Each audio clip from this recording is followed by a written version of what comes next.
Olá, boa noite. Começa agora mais um Tá na Web, o programa que te deixa por dentro dos assuntos que estão sendo discutidos na internet e de alguns dos temas mais pesquisados no Google. Nesta edição, a gente repercute o tema racismo estrutural. Esse tema apareceu nos trends ontem, gente. Isso aconteceu depois de um episódio de racismo estrutural ter sido televisionado durante um programa de entretenimento e culinária.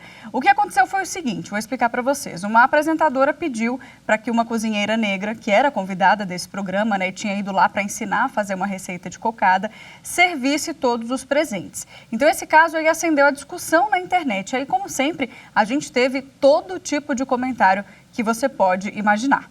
E para que a gente reflita e entenda mais sobre esse assunto, eu vou chamar para conversar aqui comigo o Samuel Vida, ele que é advogado e também coordenador do Programa de Direito e Relações Raciais da Universidade Federal da Bahia. Tudo bom, doutor? Boa noite, bem-vindo aqui ao nosso programa.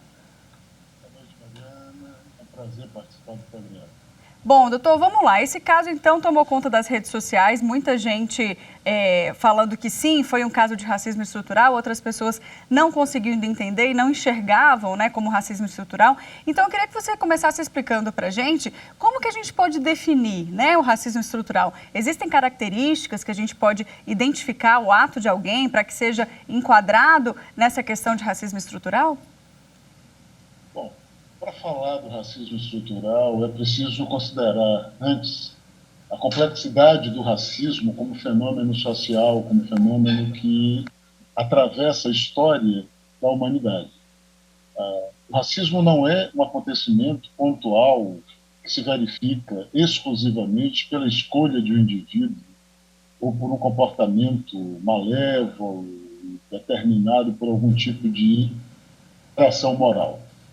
O racismo é construído como um fenômeno que organiza sociedades ao longo dos séculos. Um fenômeno que se associa ao poder, à política e à concentração de oportunidades, de privilégios, de direitos, de recursos. Então, nesse sentido, o racismo precisa ser abordado para além da casuística individual.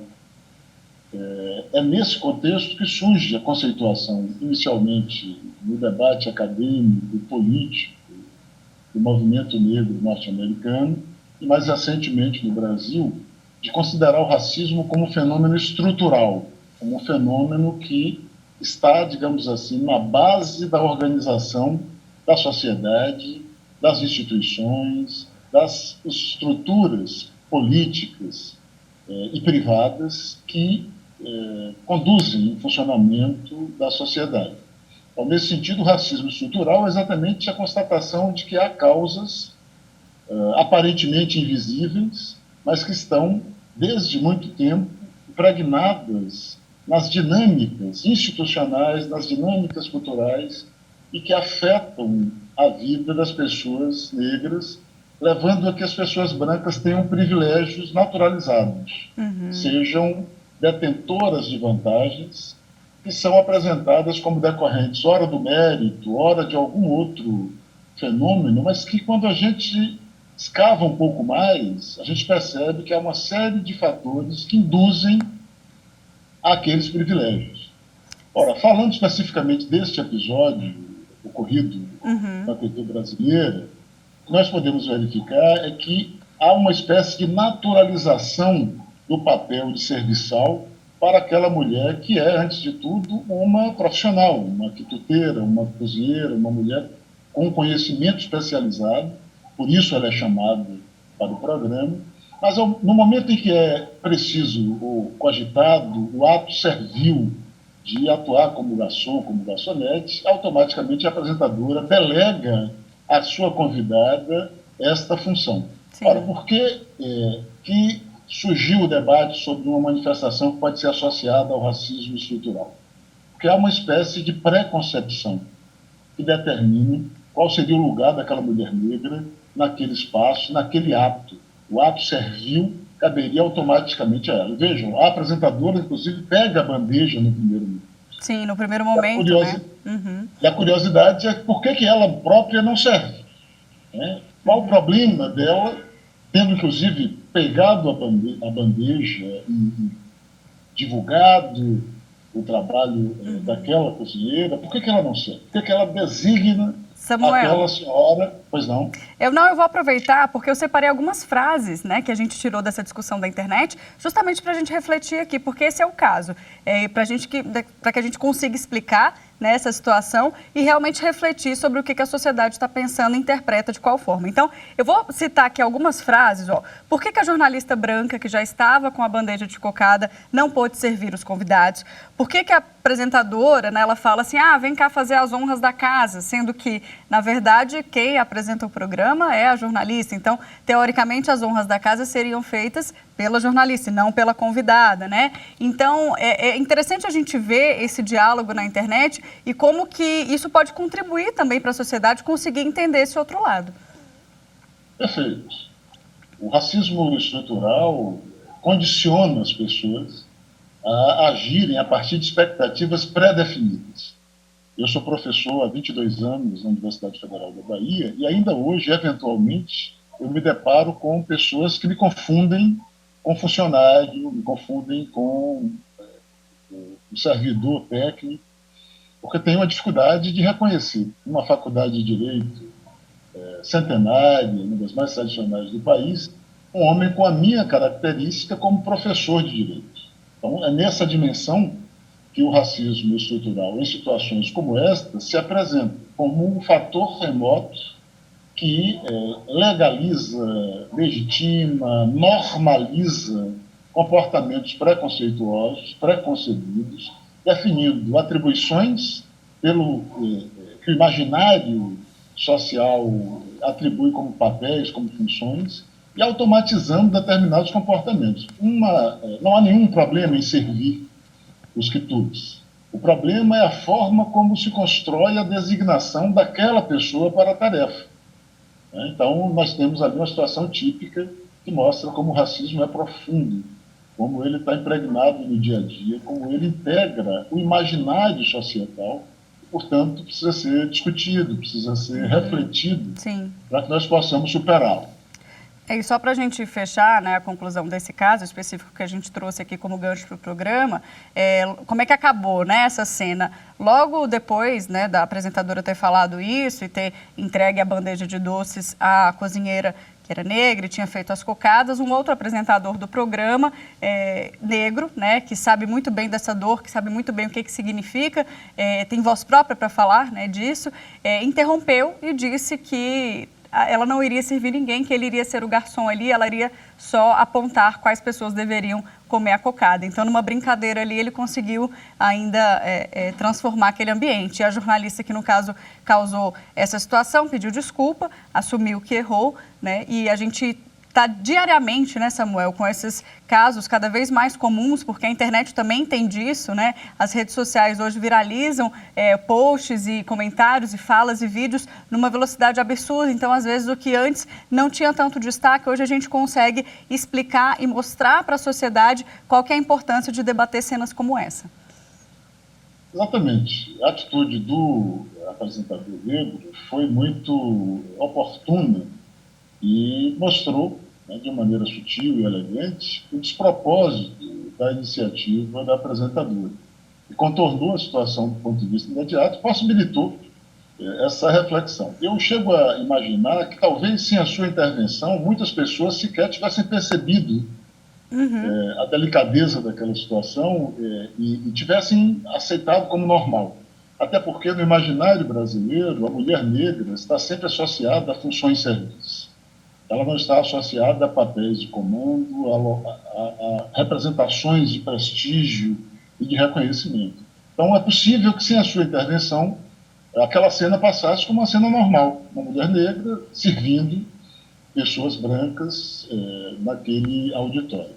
Ora, o debate hoje, possibilitado, propiciado pelas redes sociais, amplia a escala da reflexão, porque transforma episódios que outrora eram banalizados em elementos de reflexão e permitem que muitos sujeitos, desprovidos de instrumentos para se posicionar no debate público, o façam a partir das redes sociais. Então, nós temos esse lado positivo das redes. Se há uma série de problemas ligados à circulação de fake news, ligado práticas de ódio, há também um lado positivo, que é essa possibilidade de ingressar na arena pública do debate sobre os problemas do país, sobre questões sociais relevantes, sem a necessidade de depender dos meios de comunicação oficial, que não são acessíveis para todos, e sem a necessidade de ter um discurso, digamos assim, qualificado.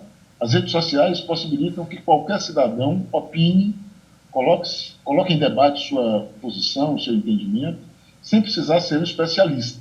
Isso é muito bom, isso tem contribuído para que a democracia brasileira ganhe um alargamento. Eu diria que com a solidificação das práticas comunicativas pelas redes sociais, nós temos vivido um ambiente que aponta para um maior horizonte de democratização no país, com sujeitos que outrora eram calados, eram silenciados, entrando nesse debate, colocando seus pontos de vista, discutindo e oferecendo à sociedade elementos de reflexão. Isso é muito bom e tem marcado um fortalecimento da luta antirracista pela possibilidade de repercussão. Um outro episódio que mostra isso, Mariana, foi aquele do assassinato de George Floyd.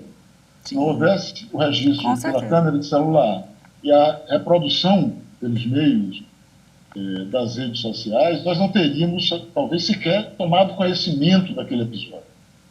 Ele não é único, infelizmente. Sim, aqui no Brasil a gente teve, né, a questão da PRF, que inclusive está sob investigação. Então, cada dia a gente tem mais isso, né? E pegando o gancho aqui de uma fala que você falou, Samuel, queria falar sobre a questão de espaços de poder ocupados por pessoas negras, né? Porque você falou justamente que isso está muito arraigado na cultura, não só brasileira, né, mas na cultura de forma geral, do negro como serviçal, do negro como sempre nesse papel, não sei se eu posso falar nem secundário, me corrija se eu estiver errado, mas eu queria falar sobre a importância do negro nos cargos de poder, né? Não só na política, mas em outros setores, que essa visão da sociedade possa um dia não ter essa diferenciação, né, que hoje a gente vê como uma cena que a gente está falando aqui, a gente teria passado aí despercebido, como você falou, ninguém teria achado estranho, talvez, se não fosse a intervenção do outro apresentador. Pois é, Mariana. Então, essa questão que você suscita é muito oportuna, porque ela possibilita também uma reflexão sobre a forma como tem sido usado o conceito de racismo estrutural. Muitas vezes, as pessoas que se veem envolvidas em episódios de discriminação invocam como justificativa o fato de que existe racismo estrutural no Brasil. Portanto, elas não teriam agido de forma consciente, elas estariam reproduzindo, digamos assim, uma dinâmica que fugiria ao controle individual, ao filtro individual. Isso não é bem verdade. Primeiro, porque já existe muita informação sobre o racismo e a sua capilaridade, a sua profundidade no tecido social. Segundo, porque é responsabilidade das instituições e das pessoas atentar para as suas práticas. Nós não podemos imaginar que, em nome de condicionantes históricas, nós possamos tolerar práticas que reproduzam lógicas discriminatórias. E aí, linkando isso com a sua questão, a presença dos negros nos espaços de poder, e sobretudo naqueles espaços onde o imaginário não costuma cogitar a participação negra, cumpre um papel fundamental. Daí a relevância das ações afirmativas que vêm redesenhando o perfil das universidades, redesenhando o perfil do serviço público brasileiro, e precisamos estender essas práticas a outros campos. Na esfera privada, algumas empresas já começam a adotar políticas especiais, específicas, para a contratação de profissionais negros, visando suprir essa lacuna. Se você chega hoje na instância superior da iniciativa privada, você quase não encontra um CEO negro, você quase não encontra um executivo.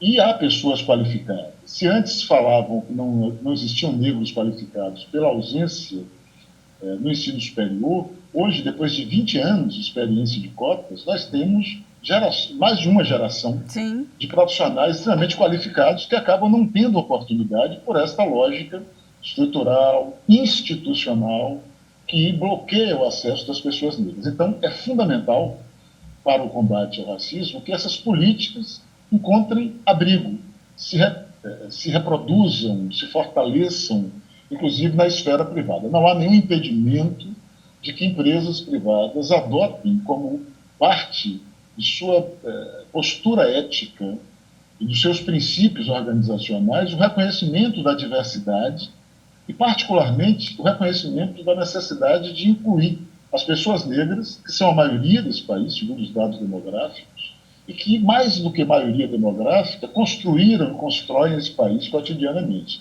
Logo, devem também gozar dos resultados, devem também estar representados nas instâncias de poder, tanto na esfera privada quanto na esfera pública.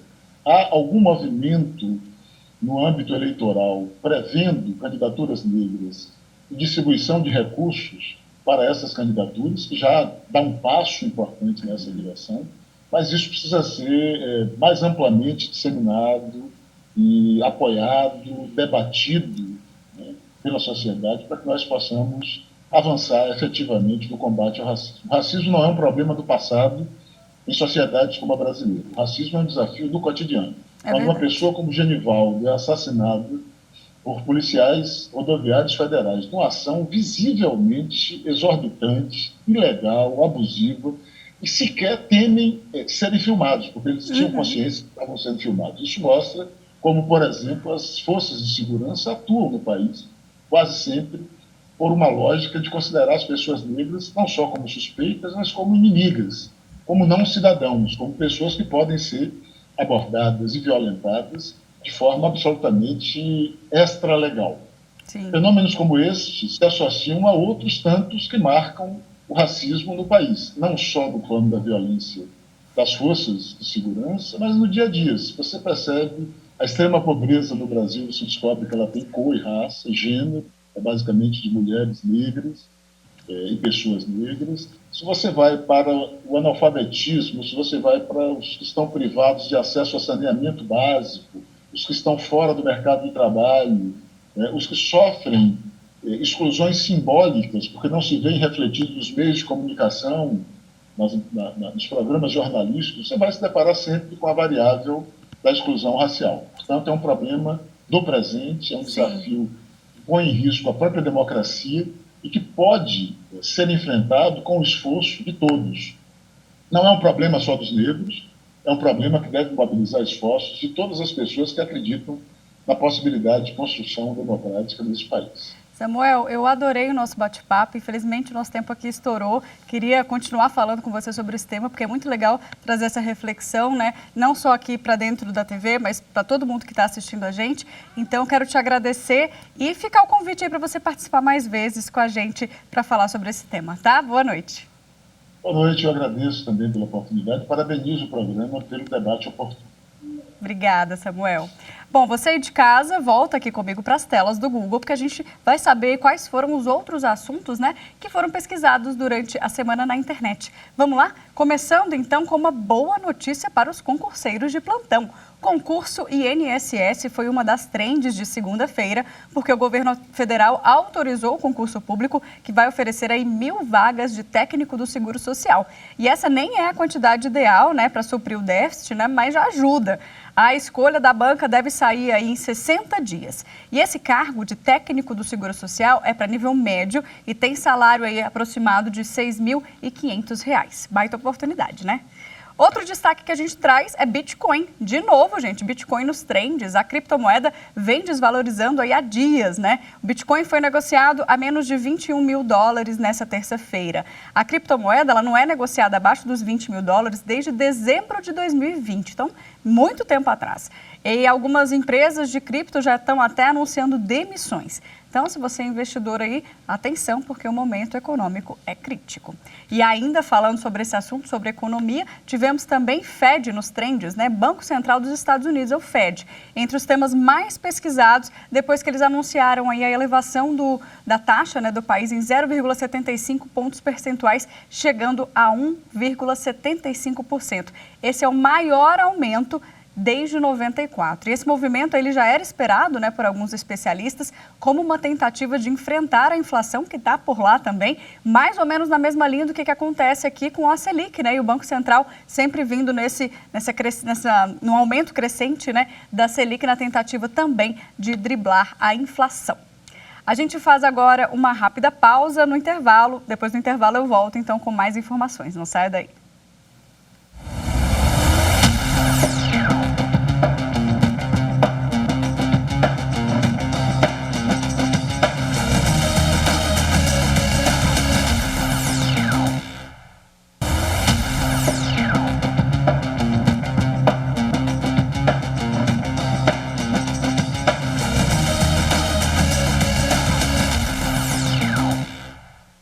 Já estamos de volta. Vamos então agora para o segundo bloco falando sobre as fake news dessa semana. Começamos então com o nosso Instagram. Lá no nosso perfil temos uma editoria semanal, você já conhece, né? Hashtag Era Fake, que sempre esclarece uma fake news. Então vamos dar uma olhada aqui qual foi dessa semana. Ó. A Era Fake é que a Pfizer divulgou uma lista com 1.291 efeitos colaterais graves da vacina contra a Covid-19. Essas publicações enganosas são baseadas em uma interpretação errada de um relatório entregue à Administração Federal de Medicamentos dos Estados Unidos. Não tem nada disso, esse relatório aí nunca existiu falando sobre esses efeitos colaterais, então fake news. E já aqui na programação da TV Justiça, a gente está falando de uma outra notícia falsa que envolve as urnas eletrônicas, né? Nesse período eleitoral cheio de notícia falsa. Vamos dar uma olhada então?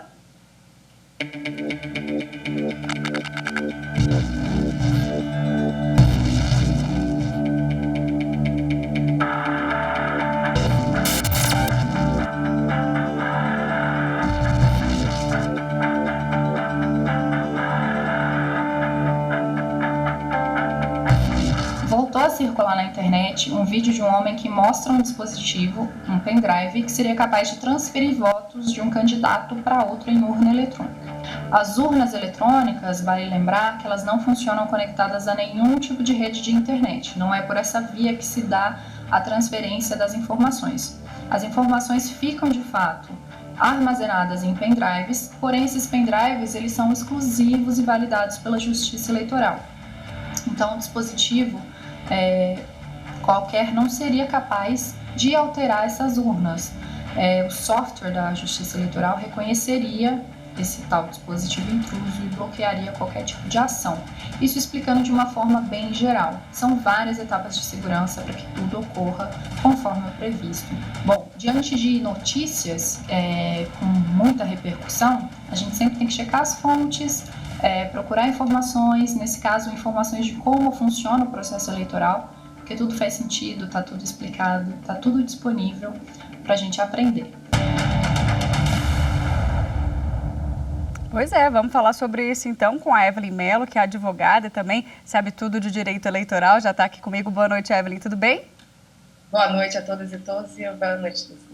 Bom, vamos falar um pouquinho, então a gente viu a explicação breve aí de uma colega sua também que entende tudo de direito eleitoral, mas eu quero falar sobre a questão da confiabilidade das urnas eletrônicas, né? A gente está em ano eleitoral, então a gente percebe um movimento aí cada vez maior de fake news relacionadas à questão da urna eletrônica, de voto, e eu queria que você falasse um pouquinho por que as urnas são tão confiáveis. A gente tem um sistema de votação eletrônico que existe no Brasil há 26 anos. E em todos esses anos nunca foi relatado, nunca foi comprovada nenhuma única fraude ao sistema eleitoral eletrônico. E é importante dizer que a urna eletrônica ela tem mais de 30 barreiras físicas e digitais que impedem qualquer tipo de intervenção humana com a finalidade de manipular o voto popular. Então, é importante que o eleitor fique sempre atento e cheque todas as informações, todas as notícias que versem sobre suposta manipulação ou suposto alteração dessa vontade popular, porque ela nunca foi verificada, nunca foi confirmada de verdade. Quais são essas etapas de segurança que você citou? Você pode, eu sei que são muitas, né? Mas você pode exemplificar para a gente?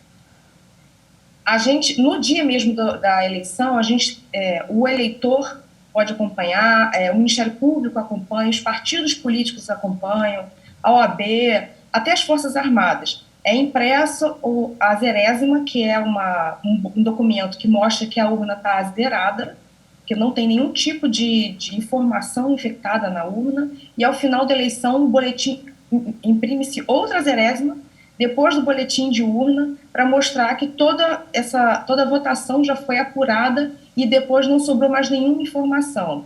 Ao longo do processo, antes das eleições, tem uma série de etapas de verificação, de auditoria, que é feito com essas mesmas entidades, informando que até as Forças Armadas participam desse processo, de checagem do código-fonte, até tentativas simuladas de invasão ao sistema eleitoral, para se verificar se tem alguma falha de segurança, e nunca foi comprovado, nunca conseguiram se ultrapassar essas barreiras de segurança das urnas eletrônicas. Então é seguro, né? A gente pode ficar tranquilo e tem que ficar atento, né, com essas fake news, né, Evelyn? Porque apesar da gente saber bastante, né, de como é que elas funcionam, a gente teve a pandemia também, enfim, todo dia a gente falava aqui de uma fake news, mesmo assim as pessoas ainda acreditam nessas notícias que às vezes chegam encaminhadas, né, pelo WhatsApp, com aqueles títulos chamativos. Então todo cuidado é pouco na hora de ficar repassando informação. Não, e é importante a gente falar com a população que até as pessoas que propagam desinformação são alvo de investigação. No Supremo Tribunal Federal, tem 2 inquéritos que apuram essa narrativa de desinformação. Então, as pessoas que falam que as urnas não são confiáveis, que o processo eletrônico pode ser fraudado, elas estão sendo investigadas porque sequer há prova dessas afirmações. E também o Tribunal Superior Eleitoral tem um inquérito próprio apurando também essa narrativa de fraude às urnas que não é comprovada.